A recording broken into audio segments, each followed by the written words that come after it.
No problem.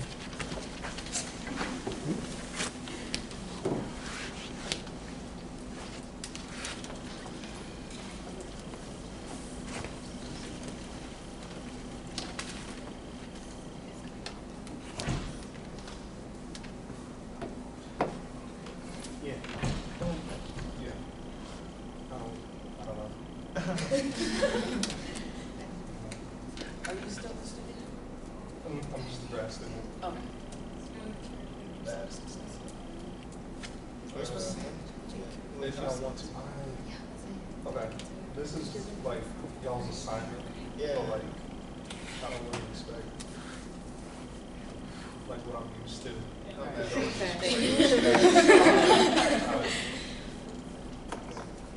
guess the only thing I'll do is just presentation. Because how many points is it out of? It's like 156. It's like very Yeah. I guess winning side gets a 56, losing side gets a 54. That's Wait. Oh no. I don't. Oh. No, it's not. Yeah. Which makes me feel about that. okay. But yeah, if y'all could just make sure you say your name. Do you have a roster? Yes. I don't know if my name is under Cat and Constance. Oh, it says Cat.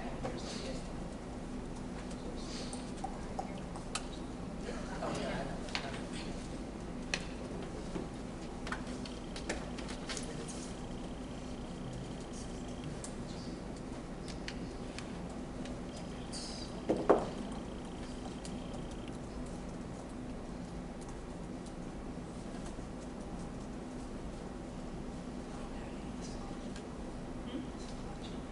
Okay. Carter Williams. Kylie Overstreet. Sure. Mykandra Rangel. Mika Varela, but you can just do Mika. Mika Rangel. Shayura. Sure. Shura. Chowdhury. Maggie Smith. Here. Gun Brom. Yep. Kat Easton. Isom. And Julia Morrow. Cool. That's everybody. Are you keeping a timer? I mean, I can. But, Do you want to touch people? Yeah. Thank you. I just know what's going on.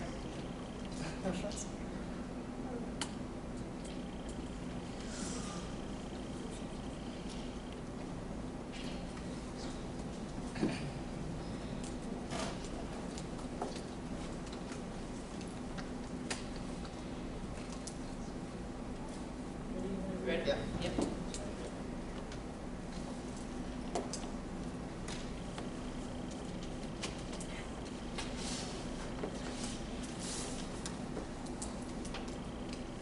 Thank you, audience, for being here today. Thank you to my opponents for being here today as well. And thank you, Judge, as well for being today here. Thank you so much. Are my opponents ready? We are. Yeah. Is my audience ready? Judge, ready?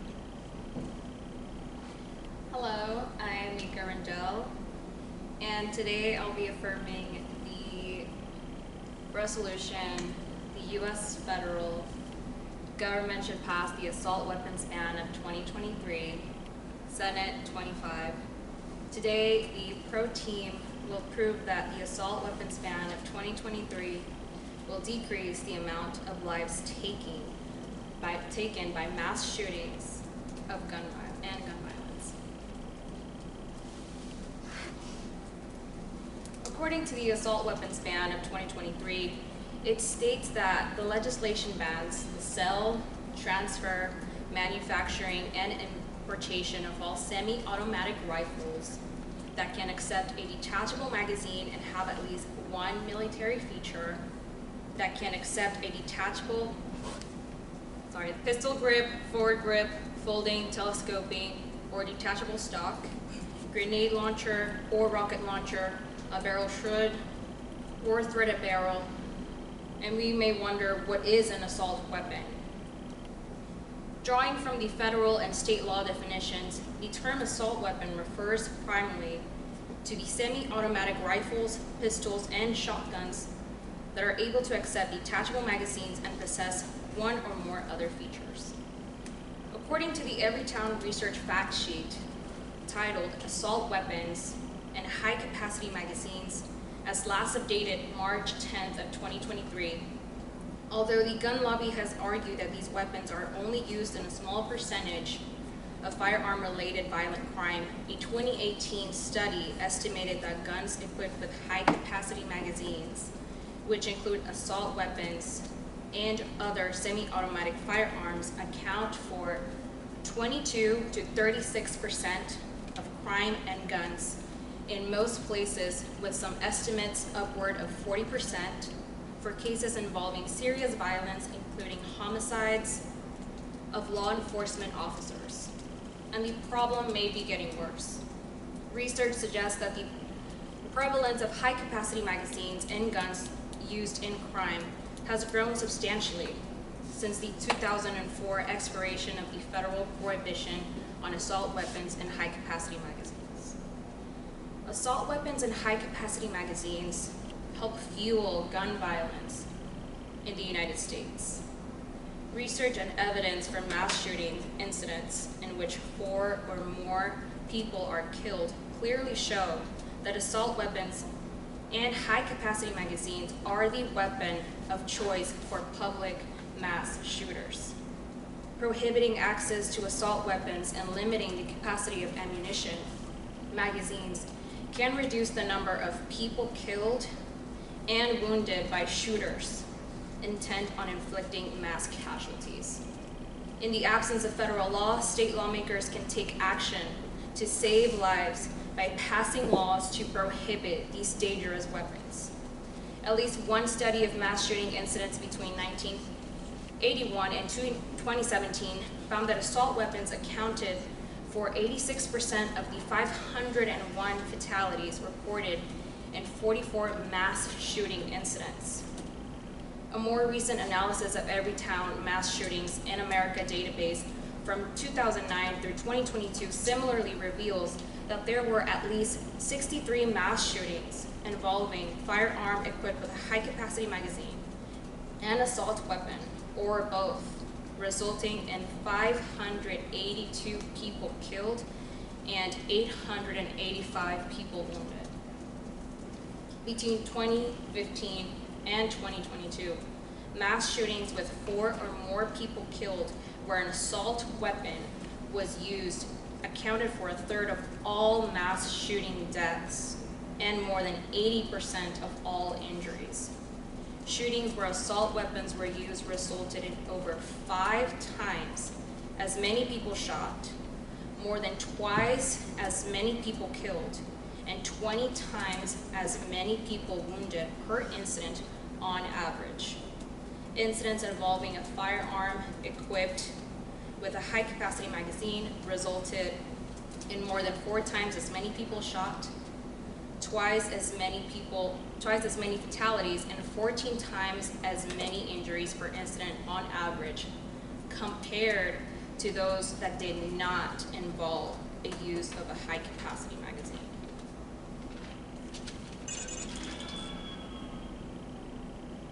Thank you.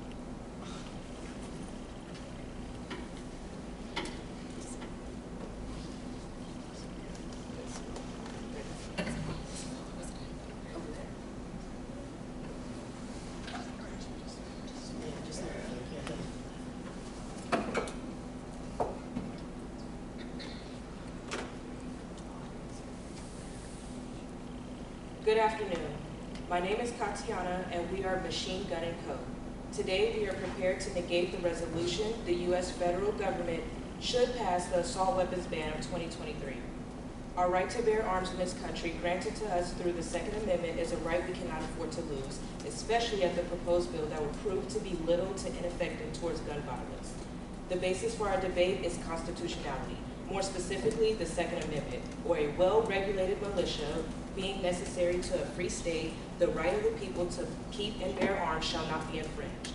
Many believe the Second Amendment is what keeps all of our other freedoms in place, and the constant deregulation of assault weapons is a slippery slope towards infringing on our Second Amendment and a societal decline into rebellion through freedoms placed within our Constitution. As stated in our Constitution, we hold these truths to be self-evident, that all men are created equal, that they are endowed by their Creator with certain unalienable rights, that among these are life, liberty, and the pursuit of happiness. That to secure these rights, governments are instituted among men, deriving their just powers from the consent of the governed, that whenever any form of government becomes destructive of its ends, it is the right of the people to alter or to abolish it and institute a new government. When it comes to the regulation of assault weapons, the government is responsible for proving the regulation of firearms must not violate the plain text of the Second Amendment. In doing so, they must prove whether these reasons for outlawing assault weapons outweighs the burden caused by the law. This arguably negates the bill, as researchers from the University of Missouri-Columbia found. For instance, enacting a statewide assault weapons ban decreases the number of mass shootings in the state by 1 shooting every 6 years. According to Brittany Hopkins from The Flag, the researchers also found no evidence that these regulations reduce the number of mass shooting deaths. This proves that the regulation of assault weapons is ineffective in deterring the majority of gun violence and does not pass the two-part Second Amendment test. The majority of people killed by gun violence every day is overwhelmingly women and children. The assault weapons ban is believed to have minimal effect towards gun violence as a whole. The bill meant to target the rates of mass shootings, despite the fact that mass shootings have the lowest impact on the high gun violence rates here in America and only represent 1% of gun deaths. The Amnesty International organization argues that in 2017, some 39,773 died from gunshot injuries, an average of nearly 109 people each day. Per capita, this is significantly higher than in any other industrialized countries. According to Statistica, 161 different handguns have been used in 111 incidents between 1982 and 2023, making it the most commonly used weapon in mass shootings. Since 1982, there have only been 58 shootings, including AR-15. That being said, banning assault weapons would be almost counterintuitive, as it is excluding the most deadly weapon based on statistics. The thought that banning assault weapons will eradicate mass shootings is simply incorrect. The government must abide by the precedent set within our system. The Supreme Court's ruling in McDonald v. Chicago set the precedent that our 14th Amendment, too, gives us the right to our weapons, or prohibits the states from denying life, liberty, or property without due process of law. This Supreme Court case ruled that the Second Amendment from the U.S. Constitution applies to the local and state governments, as well as our federal government. This makes the proposed bill unlawful, as it violates this court's ruling. These findings are not lost upon the American public, as attitudes toward the proposed assault weapons ban is losing popularity with the American people, as Americans realize that it will have little effect on gun violence. While Biden has undertaken a new push to ban assault weapons, public views on the issue are now closely divided, said Gary Langer of Langer Research Associates. When asked their opinion regarding the proposed legislation, 51% of respondents said they were opposed and 47% were in support. Just like many other trends in society, when we lose one, we simply shift our attention to another. When the government bans one set of guns, the possibility of heightened popularity of another is highly likely. This is demonstrated by the report found that following implementation of the ban, the share of gun crimes involving assault weapons declined by 17 to 72% in an area study. But it was said the decline in assault weapons use was offset by the use of other guns with large capacity magazines that have been grandfathered before the law took place. The ideology surrounding gun reform has led us to constant weak regulation across the nation. And this bill currently is one that follows, as it will be ineffective while taking away the guns of innocent Americans. If we allow this bill to pass and it fails, as it is projected to do so, will the next step be to take away more guns? The negation of the resolution is justified.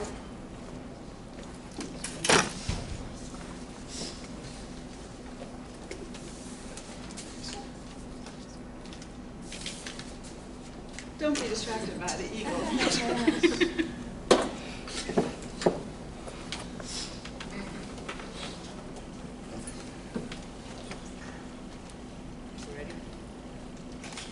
If handguns handguns are easier to conceal, why are we targeting assault weapons? You stated the Second Amendment, and the definition for that is a well-regulated militia being necessary to the security of a free state. The right of the people to keep and bear arms shall not be infringed. What is a militia? A militia force that is raised from the civil population to supplement a regular army. A militia force that engages in rebel or terrorist activities in opposition to a regular army. The historical definition of militia is all able-bodied citizens eligible by law to be called on to provide military service supplementary to the Can you regular answer my armed question? force. Yes. Can you answer my question? Yes, that was the question. If handguns are easier to conceal, why are we targeting assault weapons? Because if, back to what you're saying, we don't allow grenade launchers or fully automatic weapons to anybody for no reason. We can certainly limit military style rifles in number and ensure Okay. anyone owning a And to gun answer your is really of question- sound mind. Could you let me finish, please? Without infringing the right of the people to keep and bear You've arms. answered, thank you. Yes. The purpose of Americans having guns, to answer your question in the first place, is for our protection against our government. Should our government work against us, it is our right to overthrow that government. And how are we supposed to do that if we don't have weapons? How are we going to get all assault weapons off the streets? With the assault weapons ban, we're basically banning all semi-automatic rifles. So, Okay. Do you know why buybacks are overall ineffective when it comes to prevention can strategies? you elaborate on ineffective? Ineffective? Yes, can you elaborate? Well, buybacks offer little money, tend to take place in low crime areas, and collect firearms that tend to be older and less functional. That's time.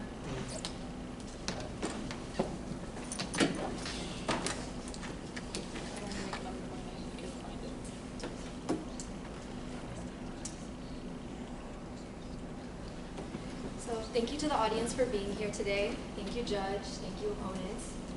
My name's Shara Chowdhury. I'll be doing the rebuttal. And audience, are you ready? Opponents, are you ready? Judge, are you ready? Okay. So, according to the Giffords Law Center, the federal government's powers of taxing and interstate commerce allows for legislation to regulate the interstate circulation of firearms. The Commerce Clause and taxing powers of the federal legislator allow the federal government to exercise gun control on the basis of regulating the production, manufacture, and circulation of assault rifles. So, the regulation based on the exercise of the taxing power as established in Article 1, Section 8 of the Constitution that my opponent also referenced also states that it is within the federal government's powers to establish regulations on the basis of taxing the manufacture of weaponry. So the first federal regulation of firearms, the National Firearms Act, NFA, was enacted as a part of the Internal Revenue Code of 1934. So on the basis of revenue, of circulation and commerce, this is well within the rights of the federal government to establish legislation to restrict this sort of circulation of not just firearms, but goods in general. So, the Commerce Clause, which is established in Article 1, Section 8, Clause 3 of the U.S. Constitution, states that Congress may exercise its commerce powers to regulate channels of interstate commerce, which includes the circulation of firearms across state borders. And coming forward to follow that up, in the Supreme Court case NYSRPA versus Bruin, Justice Brett Kavanaugh, in his concurring opinion, states that restrictions requiring background checks on firearms training, a check of mental health records, and fingerprinting are permissible because they are objective. Within those guidelines, we can establish that restrictions/regulations made on the accessibility of assault rifles and high-capacity magazines within Senate Bill 25 is not a violation of the Second Amendment right, due to the fact that the bill also grandfathered assault weapons which are already in possession prior to the passage of the bill. The bill does not aim to withdraw the possession of such firearms, but restrict the further circulation. This is not an infringement of the Second Amendment. As established within Senate Bill 25, it states that it shall be unlawful for any person who is not licensed under the chapter to transfer a grandfathered semi-automatic assault weapon to any person who is not licensed under the chapter unless a licensed importer, licensed manufacturer, or a licensed dealer has first taken custody of the grandfathered semi-automatic assault weapon. So, because of the grandfather clause, which is established in Senate Bill 25, this does not infringe on our Second Amendment right because it does not aim to withdraw weapons which are already in possession of law-abiding citizens. It only aims to provide restrictions and regulations on manufacturers to keep from increasing the volume of assault weapons which are out on the market right now. We are not trying to take away your guns. We are trying to implement restrictions and regulations on the manufacture and circulation, which is within the rights of the U.S. government to do so, to establish federal blanket legislature, which will go on that all states must abide by. And this is due to the fact of the circulation of these weaponry beyond state borders. This is well within the rights of the federal government, and legislation must be made to create change and to help save lives. Thank you.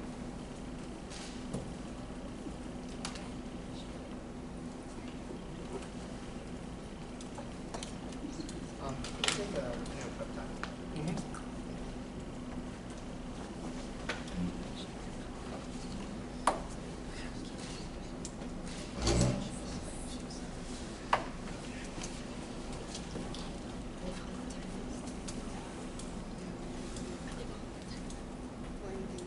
What?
Hi guys, my name is Gun Ram. I'll be the photographer. So just like for how they constantly try to remind us about the licensing of the semi-automatic weapons, we've also been told for many times now, people who deal with these mass shootings, these criminals that deal with it, usually get their guns legally without a matter of the licensing or possibly buying through with the US dollar or anything. They just do not care for that as they're trying to commit these mass murders with them. And as also, we have a writer from Gale that stated that gun right proponents have used legislation as well as federal courts to challenge gun restrictions. The U.S. Supreme Court ruled in District of Columbia versus Heller in 2008 that the Second Amendment prohibits the federal government from making it illegal for private individuals to keep loaded handguns in their homes. It was the first Supreme Court decision to explicitly rule that the right to keep and bear arms is an individual right. The decision in McDonald versus Chicago in 2009 clarified that the state and local authorities cannot prohibit private individuals from keeping loaded handguns in their home. Both decisions stated that the Second Amendment allows for limits on the types of arms that can be kept and how they are used. Together, the Heller and McDonald decisions have been used as the basis for several city, county, and state bans on assault weapons, and specifically arms such as AR-15 rifles.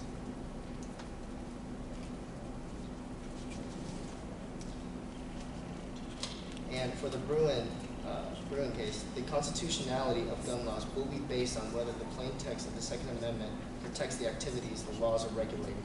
If it does, then the government must affirmatively prove that its firearms regulation is part of the historical tradition to set boundaries on gun use.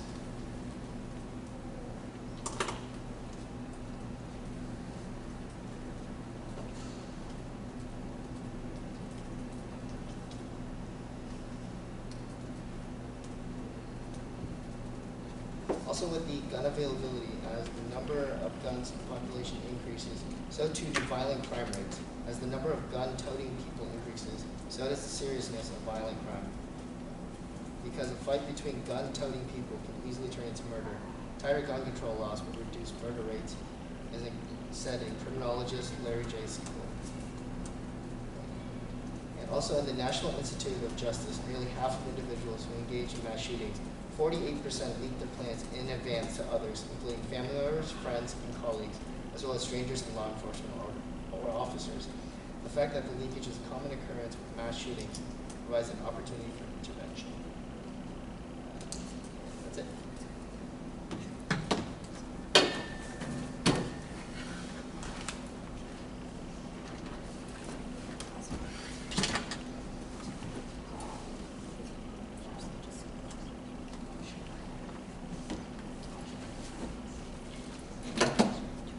Judge Rudy?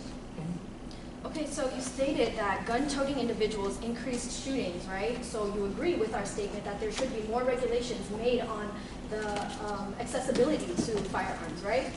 Sorry, could you say that again? You said gun-toting individuals increase the likelihood of shootings of occurring in our country. So you're saying you agree with the fact that there should be further regulations established on the accessibility of firearms, right? Not necessarily agree, but to the point where, So you do. You said not necessarily. not necessarily, Elaborate. but I would say with this, what percentage of gun deaths are accounted for in mass shootings? I would like to also follow up that statement with the fact that do you think that this ban won't decrease the volume of assault rifles on the market? That won't go and affect the I'm sorry, accessibility could you of. answer my question though, for what percentage No, I of gun can't. deaths are accounted for Let me. in mass shootings? I would like to restate what I was saying and say Okay. that, do you agree that the volume of assault weapons in the market will or will not decrease with this ban? But I still need to answer for my question for what 1,000. percentage of, What? 1,000%. 1,000? There's 1,000. 1,000 per Insane. year. 1,000 per year? Yes. I asked for percentage, not for rates. I was like, what's the math?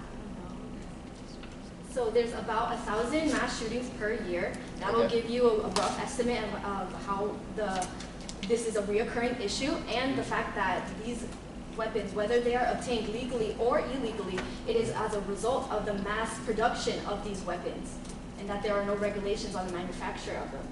Yes or no? Do you agree that this ban will decrease the Okay. All right.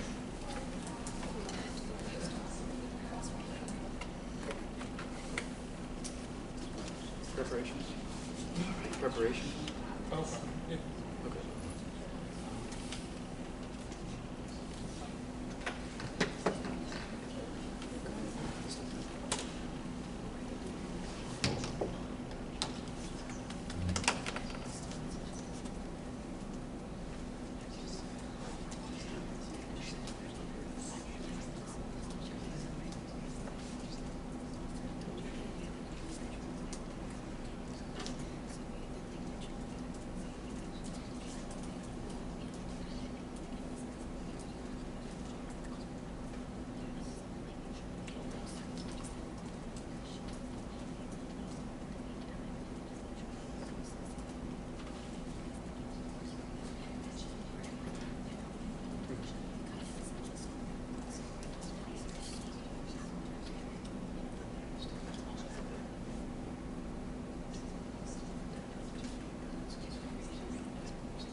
Firstly, I'd like to thank our opponents for showing up today and for allowing us to have this debate. I'd also like to thank the audience for being here, as well as the judge. Opponents, are you all ready? Yep. Audience, are you all ready? Judge? Awesome.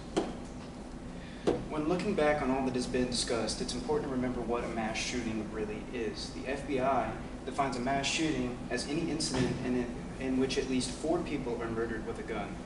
This year alone, there have been 146 mass shootings, and doing a little bit of math will show us that there have been more mass shootings than days in 2023 alone. I think the number actually has gone up to 150 since this past weekend. Still, we as a country decided to mass produce and distribute these weapons. This begs the question of background checks. As Mika stated before, perpetrators of mass shootings often display warning signs before the violence, such as engaging in recent acts of threats of violence or violating a protection order. These warning signs present opportunities for intervention that could save lives. In fact, more than half, 56% of mass shootings in this analysis, a shooter exhibited at least one dangerous warning sign prior to the shooting.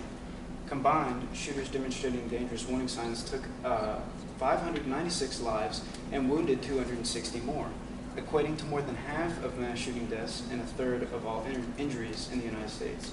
The crazy thing is that the U.S. has no numbers backing up how many guns were bought and sold in the last year or past years at all, because of private gun sales and gun festivals that no background checks are required for.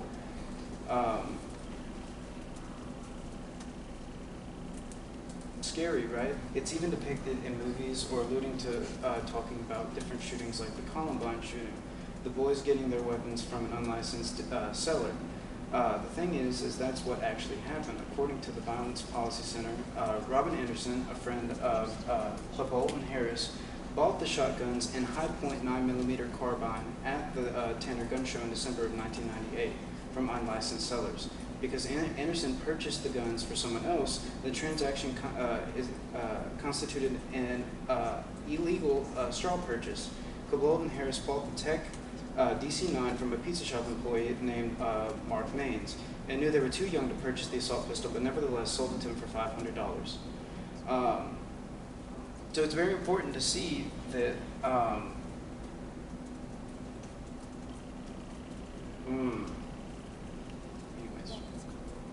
after a mass shooting in Parkland, Florida, 50% of teens ages 13 to 17 say they were somewhat/very worried about that a shooting could happen in their school.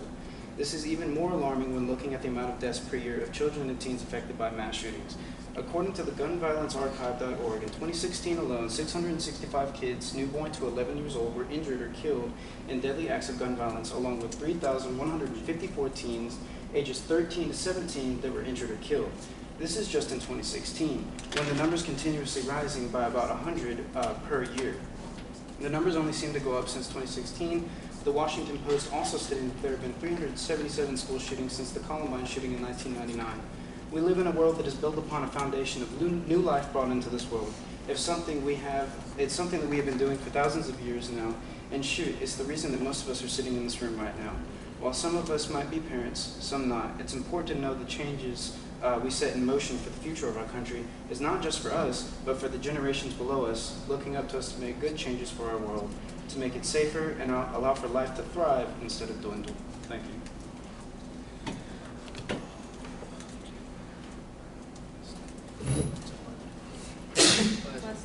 Thank you.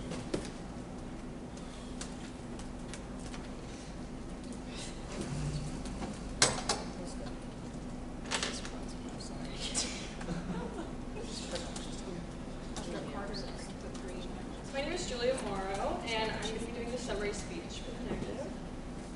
The most important issue in regards to this resolution is constitutionality. The government's first duty is to uphold the Constitution, which founded this country and protects our freedoms. Without our freedoms, we can't live the best life possible. The right to bear arms is protected under the Second Amendment, and it would be unjust to pass a bill that ignores the plain text of our Constitution. If we begin to bend the words of the Constitution for one bill, it's bound to happen for another, and that's a dangerous road we can't go down. The thought of banning assault weapons will eradicate The thought that banning assault weapons will eradicate mass shootings is simply incorrect. The National Institution of Justice said that nearly half of individuals who engage in mass shootings leaked their plans in advance. The fact that leakage is a common occurrence with mass shootings provides an opportunity for intervention. This is an issue we can address. There's more at play when mass shootings happen than just the weapon that's in their hand. That we can't blame the action of mass shootings on weapons themselves. Dangerous people get access to weapons regardless of the law. There's a history of how gun law cases have been evaluated in the Supreme Court, and we must continue to follow that. In McDonald versus Chicago, the Supreme Court ruled that the Second Amendment from the United States Constitution applies to local and state governments as well as federal governments. This bill is flawed and implements weak regulations that ultimately have little to no effect on gun violence and mass shootings in this country. And a 2004 study for the Justice Department found that the ban in the 90s impact on gun violence was mixed at best. And because of the exemptions written in the law, if the ban were renewed, the effects of the gun violence will likely be small at best and perhaps too small for reliable measures. This would take guns away from law-abiding citizens, and law-abiding citizens aren't the ones who commit these acts of violence. We can't prevent people from having rights the founders of this country had good reason in place for. Bills like this one have already been proven to be an ineffective way of targeting gun violence in this country, and would lead us down a path of more stipulations for our Constitution, which would not allow us to live in a free nation. This bill does break our Second Amendment, and we can't ignore that. Because of all these reasons that each of my team members have spoken about, I see no other vote than the negative today. Thank you.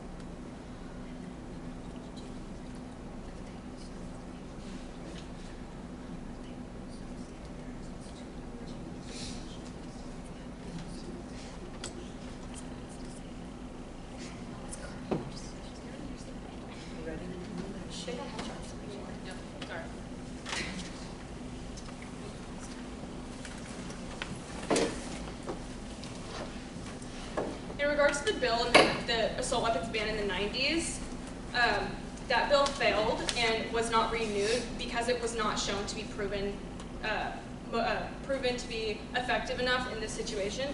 So suppose this bill would fail. What would you suggest the next bill looks like? What's your source? For The ineffectiveness. You guys said the effectiveness, you said it was there's, I mean, it's just, Where's that's the common Where's the knowledge. evidence? It's common knowledge at the. Oh, it's common knowledge?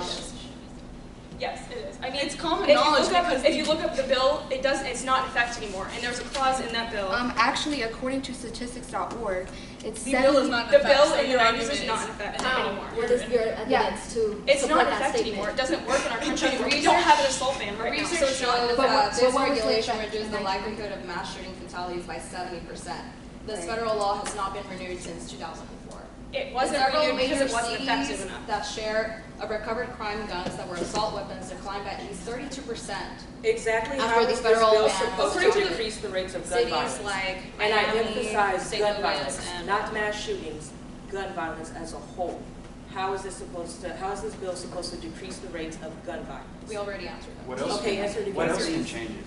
What is your- Let's say, How would it not hypothetically, affect? this How would it this not bill Because it only couldn't do represents anything. 1%. What else could be 1% of done? gun violence. in this 1% country. of gun violence. That is the important factor here. 1%. This is To a, examine in depth one subset of mass shootings highlighted, here are mass shootings that between 2015 and 2022 in which fewer than 4 people were killed. These 3,533 incidents represent 95% of all mass shootings. So you're talking about where's mass shootings. the We're talking about 1%? gun violence. as a whole. Is mass Gun shootings violence not part of is that? every assault gun weapons violence that ban. We're happens in banning the this country assault is weapons relevant in ban. this situation because So it's it's assault weapons what we're talking about. a law about restricting gun rights. You Because continue therefore, to everything has to be make taken points into about the account. constitutionality of this bill, but what says that it is not constitutional for the federal government The fact to that- establish regulatory laws on the manufacture Okay. of these The Does fact weapons? that this the bill McDonald's pass the versus Second Heller, Amendment the McDonald's test? and the Two-part Second Heller Amendment test? cases. Yes. How? That's Because it does not infringe on your rights. It Okay, doesn't- could you give me a I will definition give you as the to what the definition of Second infringe. Amendment two-part test is? Can I speak? Define infringe.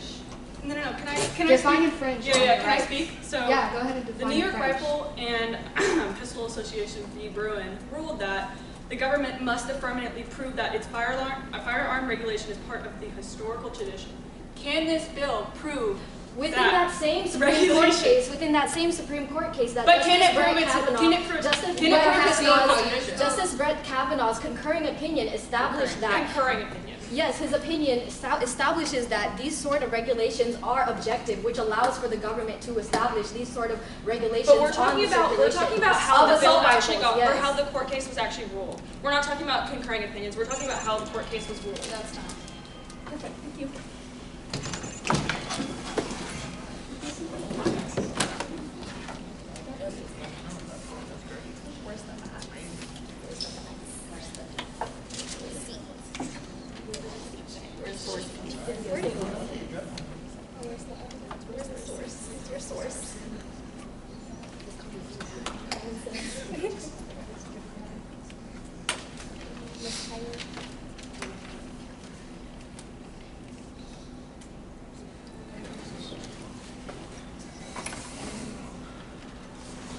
Hello, everyone. Thank you for being here. I just want to thank the audience for being here today. Thank you, opponents, for being here today as well. Are my opponents ready? Yes. Perfect. Is the audience ready? Perfect. And the judge ready as well? All right. We can't go to the bank, can't go to work, to the grocery store, to the airport, to our places of worship, to a farmer's market, a concert, a nightclub, a dance hall, a movie, or a doctor's office. Our kids can't go to a parade, to the mall, or to a school. You can't ring the wrong doorbell, pull down the wrong driveway, or accidentally hop in the wrong car without the fear of being shot and killed. In a nation with more guns than people, this has become our reality, but is not normal and definitely not okay. According to Pew Research, in 2020, 45,222 people died from gun-related injuries, which is only continuing to grow by 30% every year. After these attacks, all we leave families with are our thoughts and prayers. Sadly, it hasn't taken thousands of fatalities to bring the attention to the public that change must be made. This has led to the infamous question of why haven't we implemented change within this corrupt system? In fact, according to Politico, more gun owners and Republicans are siding with stricter gun laws in order to put a stop to this violent cycle. Even though gun violence is common within America, there has only been one ban implemented in our society, which has had several loopholes and even an expiration date. However, this 1994 ban has had success despite its loopholes. According to Judiciary State Government, gun massacres fell 37% while the ban was in place and rose by 183% after the ban was expired. Not to mention, since the 1994 ban, dying in a mass shooting is now 70% higher in 2023. With this stronger ban set in place, it will prevent thousands of deaths from continuing to happen. The federal government powers of taxing and interstate commerce allows for legislation to regulate the circulation of firearms. Therefore, Congress may and should exercise its commerce power to regulate these deadly weapons. Furthermore, this ban does not violate our constitutional rights. This ban still allows citizens to own guns and only withholds the further production of these deadly weapons. Unfortunately, it is not a matter of if another mass shooting will happen, but instead when another mass shooting will occur. Which, according to statistics.org, mass shootings occur every 2 days. This has inflicted fear into our students, children, teachers, parents, and millions of citizens around the United States of America. Gun deaths have been the #1 cause of deaths among children, which has caused severe anxiety to the most vulnerable in our nation. Our youth is extremely vital to our future as a nation. By not passing this ban, we are effectively making the choice to continue to traumatize our own rather than protect our own. Michigan State University, University of California at Santa Barbara, Santa Monica College, Northern Illinois University, Virginia Tech, Sandy Hook are only a handful of examples. How much longer until we are the next example here at UNT? We are not asking to take away guns, but rather to finally implement change on a continuous, systematic cycle here in the United States of America. Thank you, everyone.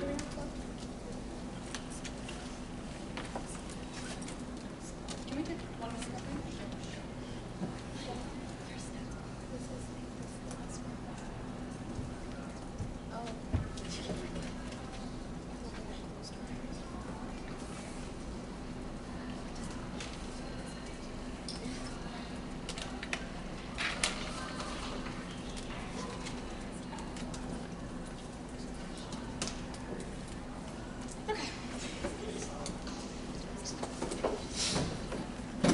Hi, my name is Maggie Schmidt. Passage of this bill will be devastating to the individual liberties we are granted in the Constitution. If the Second Amendment falls, the dominoes will start to roll. It has already been proven that this bill does not pass the two-part Second Amendment test by the Supreme Court. In literal words, this bill is an infringement on the Second Amendment. The only way to preserve our liberties granted by the Constitution is to not pass this bill and to focus on other routes to diminish gun violence, not in the form of federal regulation. From the National Institute of Justice, nearly half of individuals who engage in mass shootings, 48%, leak their plans in advance to others, including family members, friends, and colleagues, as well as strangers and law enforcement officers.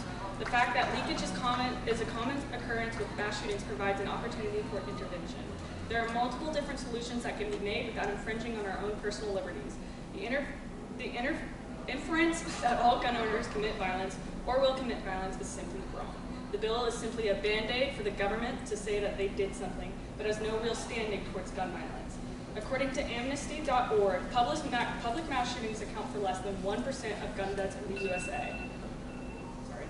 The largest mass shooting in the United States was the Virginia Tech shooting that my opponent spoke of, was committed with 2 handguns. The deaths you speak of will continue to accelerate after this ban. Gun violence outside of mass shootings is 99%, and that 99% will likely not change after the passage of this bill. The banning of assault weapons will only grow their popularity in the streets and illegal markets. Even if our argument does not prevail, one thing the judge and the audience can leave with today is knowing that this bill will do little to protect the public from gun violence and do incredible damage to to the Constitution as we know it. Yield. Oh, that's it. Thank you. Yay.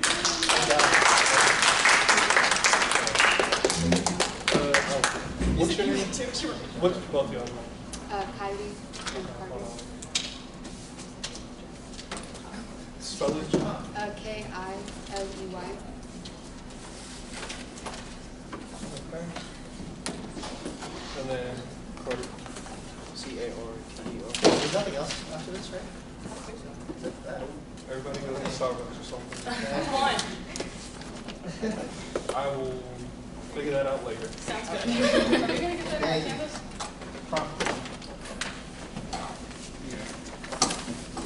What's your name again? I'm sorry. Thank you. Thank you, Judge.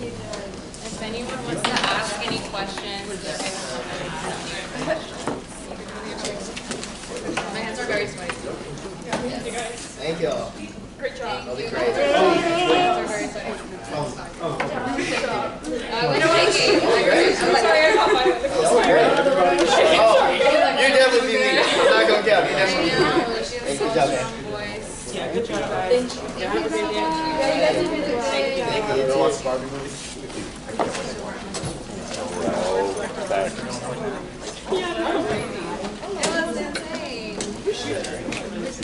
Lawsuit. You missed the crossfire. You missed the crossfire. I know.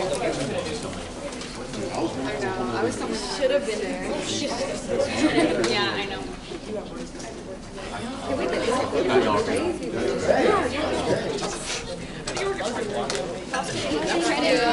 I saw you. Thank you.